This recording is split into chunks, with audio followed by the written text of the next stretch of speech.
Human brain यानी इंसानी दिमाग। इस दुनिया में हर इंसान का दिमाग एक जैसा नहीं होता। किसी का दिमाग बहुत ज़्यादा पावरफुल होता है, किसी का दिमाग बहुत कमज़ोर होता है। इंसान का दिमाग इतना ज़्यादा मिस्टीरियस है, आज तक इसे हमारा साइंस भी पूरी तरह समझ नहीं पाया है। इन सारी बातों को सुन के आपको लग रहा होगा कि आखिर हमारा दिमाग कैसे काम करता होगा। आज की इस वीडियो से 3D एनिमेशन के मदद से जानेंगे आखिर दिमाग कैसे काम करता है। 3D एनिमेशन के मदद से किसी चीज़ को समझना थोड़ा आसान हो जाता है। तो आइए अब जानते हैं दिमाग कैसे काम करता है। हमारे दिमाग कैसे काम करता है, इसे जानने के लिए सबसे पहले कुछ बेसिक बातें हमारे दिमाग की जानना होगा। तो पहले हम अपने दिमाग की कुछ बेसिक बातें जान लेते हैं। हमारे दिमाग हमारी पूरी शरीर की वजन का सिर्फ 2% हिस्सा होता है। हमारे दिमाग का वजन 1.5 kg का आसपास होता है। हमारे दिमाग हमारे शरीर का सिर्फ 2% हिस्सा होते हुए भी हमारे शरीर में बनने वाले एनर्जी अकेला 20% यूज़ कर लेते हैं। इंसान का दिमाग 70% पानी से मिलकर बना हुआ होता है, यानी हमारे दिमाग 70% पानी होता है। हमारे दिमाग छोटी छोटी कोशिकाओं यानी सेल से मिलकर बना होता है। इन सेल्स को न्यूरॉन कहते हैं। अगर हम किसी एक न्यूरॉन को देखें तो उसकी स्ट्रक्चर कुछ इस तरह से दिखेगा। इस न्यूरॉन सेल्स में सबसे आगे इसकी सेल बॉडी होता है। इस सेल बॉडी के अंदर न्यूरॉन की न्यूक्लियर होता है, यानी कि नाभिक होता है। इसकी सेल बॉडी के बाहर बहुत सारी पेड़ों की तरह कोशिकाओं निकली रहती है। इन शाखाओं को डेंड्राइट कहते हैं। न्यूरॉन की सेल बॉडी में से कुछ इस तरह की पूंछ जैसी निकली रहती है, इसे एक्सॉन कहते हैं। एक्सॉन की लास्ट में भी पेड़ों की तरह शाखाएं निकली रहती है, जिन्हें एक्सॉन टर्मिनल कहते हैं। हमारे शरीर में 5 सेंस ऑर्गन यानी ज्ञानेंद्रिया है। आँख, कान, नाक, जीभ और हमारी स्किन। इन्हीं ज्ञानेंद्रिया के मदद से हमारे शरीर को बाहर की चीज़ों का ज्ञान होता है। जब ये 5 सेंस ऑर्गन किसी चीज़ को सेंस करता है तब ये एक इलेक्ट्रिक सिग्नल बनाते हैं। ये इलेक्ट्रिक सिग्नल ब्रेन नर्व यानी दिमाग की तंत्रिकाओं से होते हुए दिमाग तक पहुंचते हैं। ये इलेक्ट्रिक सिग्नल दिमाग में पहुंचाने के बाद एक न्यूरॉन से दूसरे न्यूरॉन के मदद से उस हिस्से तक पहुंच जाते हैं जहां पर उसके लिए स्थान बना हुआ है, और तब जाकर हमें बाहर की चीज़ों का ज्ञान होता है। सेंस ऑर्गन से पैदा हुए इलेक्ट्रिक सिग्नल का दिमाग में कहाँ कहाँ स्थान बना हुआ है, इस वीडियो में हम आगे जानेंगे। हमारे दिमाग में 3 बिलियन यानी लगभग 3 अरब न्यूरॉन्स होते हैं। एक इंसान के दिमाग में जितना ज़्यादा न्यूरॉन्स होते हैं वो इंसान उतना ही ज़्यादा इंटेलिजेंट होता है। एक कम बुद्धि वाला इंसान के अपेक्षा एक ज़्यादा बुद्धि वाला इंसान के दिमाग में न्यूरॉन्स की संख्या ज़्यादा होता है। हमारे दिमाग के बेसिक बातों को जानने के बाद चलिए आप जानते हैं दिमाग के भागों के बारे में। इसकी कितने भागे और कौन कौन से भाग का क्या क्या काम है। बेसिकली अगर देखा जाए तो जैसे हमारे शरीर के 2 हिस्से होते हैं, लेफ्ट और राइट, ठीक उसी प्रकार हमारे दिमाग के भी 2 हिस्से होते हैं, लेफ्ट ब्रेन और राइट ब्रेन। लेकिन ये बात आपको जान के हैरानी होगी कि हमारी राइट ब्रेन हमारे शरीर की लेफ्ट साइड वाला हिस्से को कंट्रोल करता है और हमारा लेफ्ट ब्रेन हमारी शरीर की राइट साइड वाला हिस्से को कंट्रोल करता है। यानी हम कोई काम शरीर के लेफ्ट साइड वाले हिस्से से कर रहे होते हैं तो उसको हमारे ब्रेन का राइट साइड वाला हिस्सा कंट्रोल कर रहा होता है, और अगर हम कोई काम शरीर के राइट साइड वाले हिस्से से कर रहे होते हैं तो उसे हमारे दिमाग का लेफ्ट साइड वाला हिस्सा कंट्रोल कर रहा होता है। अब फंक्शनली अगर देखा जाए तो हमारे पूरे दिमाग को 3 भागों में बांटा गया है। पहला फोर ब्रेन यानी सबसे ऊपर वाला भाग, दूसरा मिड ब्रेन यानी ये दिमाग का अंदर वाला भाग, तीसरा हाइंड ब्रेन यानी ये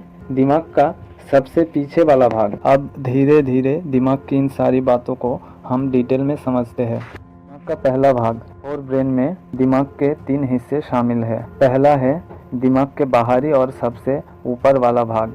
इसमें आपको बहुत सारा फोल्ड दिखते हैं। दिमाग की इस भाग को हम सेरिबेलम कहते हैं। सेरिबेलम के ठीक नीचे फोर ब्रेन के 2 और हिस्से थैलेमस और हाइपोथैलेमस होते हैं। चलिए अब फोर ब्रेन के इन हिस्सों के काम को समझते हैं। सेरिबेलम हमारे दिमाग का सबसे बाहरी भाग है। इसमें आपको बहुत सारा फोल्ड दिखाई देता है। जिस दिमाग में जितना ज़्यादा फोल्ड होता है वो दिमाग उतना ही ज़्यादा इंटेलिजेंट होता है। दिमाग का 70% हिस्सा सेरिब्रम से ही बना होता है। अब सेरिब्रम को भी 4 भागों में बांटा गया है: frontal lobe, parietal lobe, occipital lobe, temporal lobe.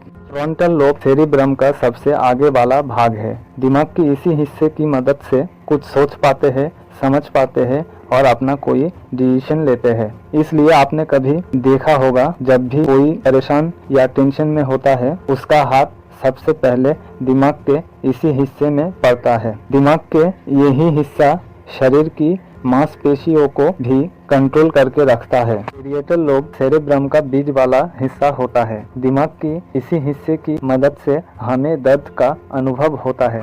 Occipital lobe cerebrum का सबसे पीछे वाला हिस्सा होता है। दिमाग की इसी हिस्सों की वजह से हम दुनिया में रंगों को पहचान पाते हैं और इसी हिस्सों की वजह से हमें सबको पहचानने की मदद मिलती है। टेम्पोरल लोब सेरिब्रम की दोनों साइड वाले हिस्से होते हैं। ये हिस्से हमारी कान के बगल में ही होते हैं। दिमाग के इन्हीं हिस्सों के मदद से हम कुछ भी देख पाते हैं या सुन पाते हैं। अब जानते हैं फोर ब्रेन के और 2 पार्ट, थैलेमस और हाइपोथैलेमस के बारे में। थैलेमस और हाइपोथैलेमस सेरिब्रम के नीचे होता है। थैलेमस हमारे शरीर की बाहर के टेम्परेचर का यानी तापमान का ज्ञान कराता है। जैसे बाहर का मौसम ठंडी है या गर्मी, ये हमें थैलेमस ही बताता है। जिस प्रकार से थैलेमस हमारे शरीर की बाहर का टेम्परेचर का ज्ञान हमें कराता है, ठीक उसी प्रकार से हाइपोथैलेमस हमें हमारी शरीर की अंदर की टेम्परेचर का ज्ञान हमें कराता है। यानी जो हम शरीर के अंदर ठंडी या गर्मी महसूस करते हैं, वो हम हाइपोथैलेमस की वजह से ही कर पाते हैं। हाइपोथैलेमस हमारी शरीर का बहुत इम्पोर्टेंट पार्ट है, क्योंकि हाइपोथैलेमस से ही पिट्यूटरी ग्लैंड जुड़ा है, जिन्हें मास्टर ग्लैंड यानी मास्टर ग्रंथि भी कहते हैं। मास्टर ग्रंथि से निकलने वाला हार्मोन लगभग शरीर के सारे हार्मोन को कंट्रोल करके रखता है। दिमाग के पहले भाग फोर ब्रेन को अच्छी तरह से समझने के बाद आप जानते हैं दिमाग की दूसरी भाग मिड ब्रेन के बारे में। मिड ब्रेन हमारे दिमाग के ठीक बीच में होता है। मिड ब्रेन हमारे दिमाग में एक ब्रिज यानी पुल की तरह काम करता है। हमारे शरीर की सेंस ऑर्गन यानी ज्ञानेंद्रियों से आए हुए ब्रेन सिग्नल को रिसीव करके दिमाग की अलग अलग हिस्सों तक पहुंचाने का काम मिड ब्रेन ही करता है। जैसे हम जो कुछ भी देखते हैं या सुनते हैं, उसे ब्रेन नर्व के माध्यम से रिसीव करके टेम्पोरल लोब तक पहुंचाने का काम मिड ब्रेन ही करता है। मिड ब्रेन ही हमारी स्पाइनल कॉर्ड से मिलने वाले सिग्नल को ब्रेन तक पहुंचाने का काम करता है। दिमाग के 2 भाग मिड ब्रेन और फोर ब्रेन को समझने के बाद आइए अब दिमाग के तीसरे भाग हाइंड ब्रेन के बारे में जानते हैं। हाइंड ब्रेन दिमाग का सबसे पीछे का भाग होता है। इसमें भी 3 हिस्से हैं, सेरिब्लम, पोन्स और मेडुला। सेरिब्लम हमारे दिमाग का दूसरा सबसे बड़ा भाग है। दिमाग की इस भाग में न्यूरॉन्स की संख्या सबसे ज्यादा होता है। सेरिब्लम का काम हमारे शरीर की बैलेंस को यानी संतुलन को बनाए रखते हैं। सेरिब्लम के कारण ही हम चल पाते हैं, दौड़ पाते हैं या फिर खड़े रह पाते हैं। सेरिब्लम ही हमारे शरीर की बैलेंस को बना के हमें सही पोजीशन पे रखता है। 1 साल से कम उम्र के बच्चे की सेरिब्लम पूरी तरह से डेवलप नहीं होते हैं, इसलिए 1 साल से कम उम्र के बच्चे सही से चल नहीं पाते हैं, सही से खड़े नहीं रह पाते हैं। किसी शराब पिए हुए इंसान का सेरिब्लम ढंग से काम नहीं करते, इसी कारण शराब पिया हुआ इंसान ढंग से खड़े नहीं रह पाते हैं। हाइंड ब्रेन का दूसरा भाग मेडुला हमारी इनवॉलेंट्री एक्शन को कंट्रोल करता है। इनवॉलेंट्री एक्शन का मतलब हमारी शरीर की वो प्रक्रिया जिसपे हमारी कंट्रोल नहीं होता है, जैसे सांस लेना, दिल का धड़कना, ब्लड प्रेशर और भी बहुत सारे इनवॉलेंटरी एक्शन को मेडुला ही कंट्रोल करके रखता है। हाइंड ब्रेन की तीसरी भाग पोन्स मेडुला की असिस्टेंट की तरह काम करता है, यानी ये हमारे शरीर में इनवॉलेंटरी एक्शन को कंट्रोल करने में मेडुला की मदद करते हैं।